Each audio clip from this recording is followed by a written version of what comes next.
how to build the best value Apple ecosystem right now. If you are excited, drop a like down below, subscribe to the channel. Let's get started. If you are currently looking to get into the Apple ecosystem, but you don't know how to start, well, it's pretty simple. First, you gotta define the different camps you want to enter. I would advise you going for an iPhone, then a Mac, and then everything else is not necessary. So you got iPhone accessories, you got the iPad, and you got the Apple HomeKit accessories. But I think that the main essential devices for you to start with the Apple ecosystem are the iPhone and the Mac. You don't need anything else to enjoy the beauty of the Apple ecosystem. Again, these are the brains and the power of your Apple ecosystem. So, for starters, the iPhone is probably the most important part of the Apple ecosystem. It's where most people enter, and it's the reason that most people stick around. And for the best value iPhone you can buy right now, in my opinion, is the iPhone 15 Pro Max. Yes, not the iPhone 16 Pro Max, the most current iPhone. No, it's the iPhone 15 Pro Max. The iPhone 15 Pro Max is, in my opinion, the best value iPhone because it's simply almost the same phone as the iPhone 16 Pro Max on a discount. So you can currently get iPhone 15 Pro Maxes for much cheaper than the iPhone 16 Pro Max. And you are getting 98% the same phone. You simply don't get the camera control and the 4 megapixel ultra-wide lens. That's it. Other than that, the iPhone 15 Pro Max is literally the same phone. The same main lens, the same telephoto, the same screen, the same design, the same premium built-in feeling, everything else is the same. And if you compare these two devices, they have the same advantages. Both feature Apple Intelligence, both feature ray tracing, they are both enabled for AAA game titles, so both devices are very well compared. And if you compare photos from one iPhone to the other, and if I don't tell you which one it is, you won't be able to recognize. The only difference really is on the ultra-wide lens. The 40 megapixel ultra-wide on the 16 Pro Max is a bit sharper than the 15 Pro Max, and obviously the camera control. But I would say that the camera control is a huge gimmick. So don't fall for that, don't spend the extra money. If you are starting out your Apple ecosystem, again, the best value right now is the iPhone 15 Pro Max. Go grab one and start your Apple ecosystem there, you won't regret it. And then you move on and you go buy a Mac. But which Mac should you buy? Here is a bit different because you have several options. You have desktops, you have laptops, so which one should you pick? Well, it depends. It depends what you need. If you need a portable computer for university, then buying a Mac, like the Mac Mini or even the iMac, is not your best choice. But if you already have an iPad, and that I will get into later, then buying a desktop Mac might be also a great option. So I do believe that the desktop Macs are a better value than the laptop Macs, but the laptop Macs are portable, which takes into comparison is a big difference and a big deal breaker for most people. So you need to first decide, will I buy an iPad, will I buy something that is portable and can replace my computer in that regard, and then I can decide to buy a desktop Mac to save on the cash, or will I buy directly a laptop Mac? Well, it's a tough choice, but it's one I cannot answer for you. You have two paths. You either buy a laptop Mac or you either buy an iPad and a desktop Mac. And these are different choices because the iPad will be different than the Mac, and I will get into that a bit later. So if you go into the laptop route, I would say that buying the M4 MacBook Pro, the base model M4 MacBook Pro, would be your best value. Yes, it now has 16GB of RAM, 512GB of storage, it has the M4 chip, which is super fast and powerful, you have a mini LED 120Hz display, you have now the 4 USB-C ports, you have the same design as the M4 Pro and M4 Max MacBook Pros, and the M4 chip should be way more than enough for your needs. So, the base model M4 MacBook Pro currently is the best value Mac you can buy. Obviously, whenever the M4 MacBook Air comes out on a lower price, the 15-inch version should be a very appealing option also. So you got to decide. If currently, while watching this video, the M4 MacBook Air is available and it's cheaper than the M4 MacBook Pro with a bigger display, keep in mind it probably won't have 120Hz display and more USB-C ports, but it has a thinner design, a thinner chassis, so it's a decision you gotta make. As for the other route, and this one is a bit tougher to decide, you have two options. You either buy an iMac and an iPad, or you either buy an iPad and a Mac Mini. And here I would say, if you have an external display, keyboard and mouse at home that you like, then going for the base model M4 Mac Mini is the best option. This computer costs like $600 and gives you the M4 chip, 16GB of RAM, and 256GB of storage. This is the only issue with the Mac Mini. The base model Mac Mini is the 256GB of storage. If you buy an external SSD, problem solved. don't upgrade the storage on Apple's website. Other than that, everything else is pretty much fine and easy to decide. You simply buy the M4 Mac Mini base model, plug it in into your display, keyboard and mouse. You are ready to go. Really cheap Mac that is also really powerful. It can get into all of your needs. And then you get an iPad, and the iPad will serve you as your laptop for university to do your basic laptop stuff. At home, university, you can watch TV shows whenever you want, on plane, trains, whatever, when you are traveling. This is the best device for you. It's even lighter and slimmer than the MacBooks, and it's the perfect companion for everyday life. But this is a tough choice. You gotta decide which route would you choose, laptop or iPad plus desktop Mac.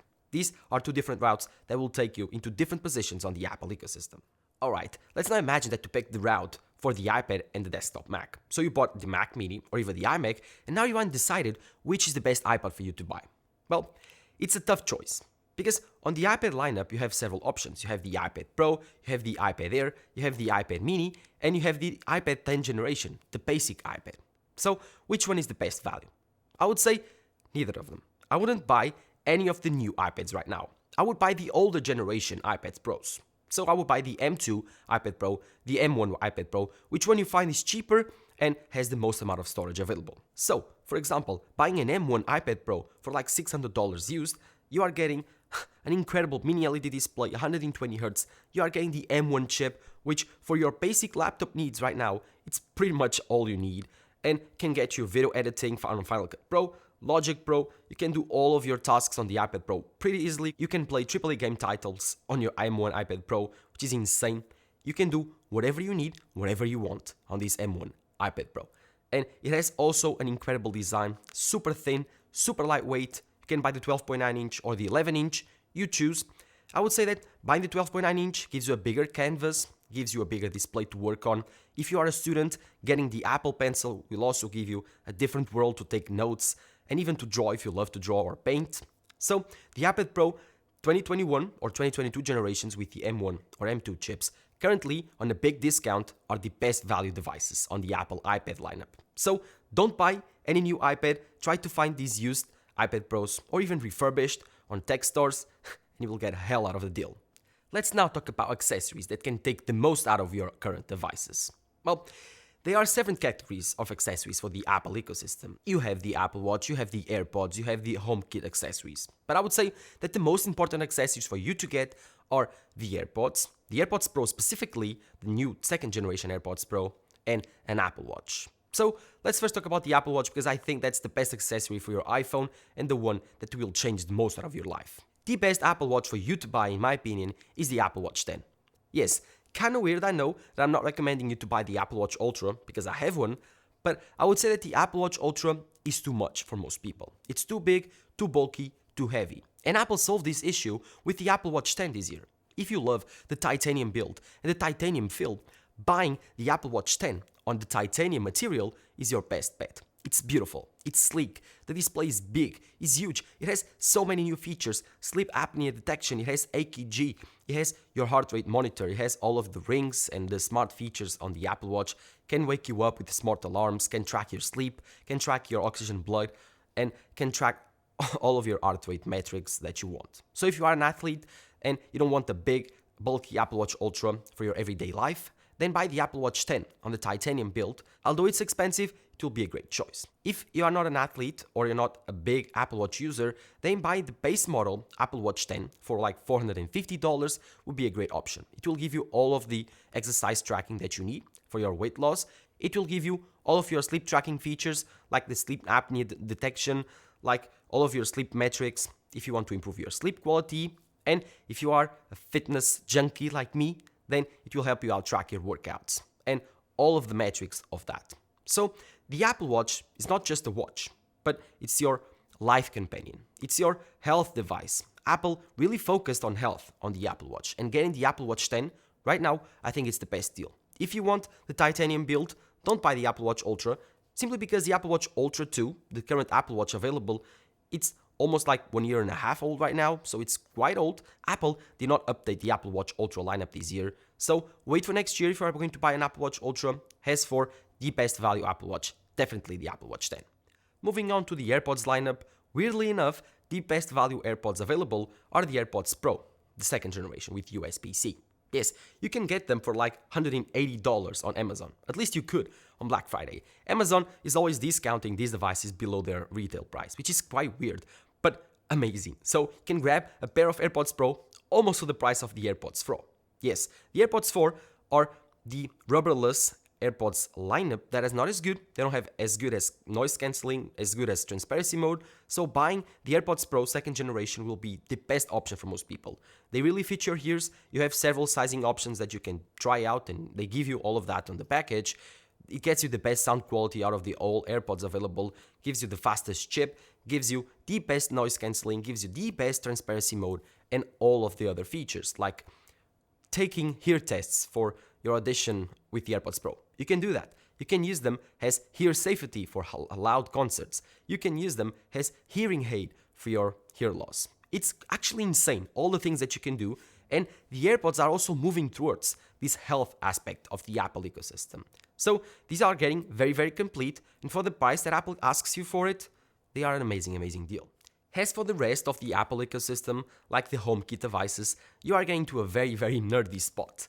These are kind of weird, and they are not very well built. I would say this is the worst part of the Apple ecosystem, the worst experience of the Apple ecosystem are the Apple HomeKit devices. They are rare, and they are not easy to find with good quality. But I would say that the best options are from Apple. I would say that you should buy an HomePod Mini. Although the HomePod Mini is actually 3 or 4 years old right now, it's an amazing, amazing option. The HomePod Mini is small, compact, but it packs a punch. It's beautiful to look at. So I would say if you want to get a smart speaker for your home that can fit on the Apple ecosystem, it's small, compact, beautiful to look at, gives you Siri support, and of course sounds great. The HomePod Mini is a great, great option. Another thing you can pick up for your Apple ecosystem that I would say is the least important part of the Apple ecosystem, but it's useful nonetheless, is the Apple TV. The Apple TV gives you several options to watch Netflix, to watch Disney+, HBO Max, gives you control over your TV, turns your dumb TV into a smart TV, and I think it's a nice hub for your home and your living room. It's kind of expensive, but with my experience with other smart TVs, especially Android TVs, this is the best option. And so, let me know in the comments down below which of these devices would you buy, and do you have any of these? Because I do believe, in my opinion, currently these are the best value ones that you can get. So, let me know in the comments below what is your opinion on my perfect value Apple ecosystem. Would you build it differently? Let me know all of that in the comments down below. While you're there, drop a like down below, subscribe to the channel. Bye bye.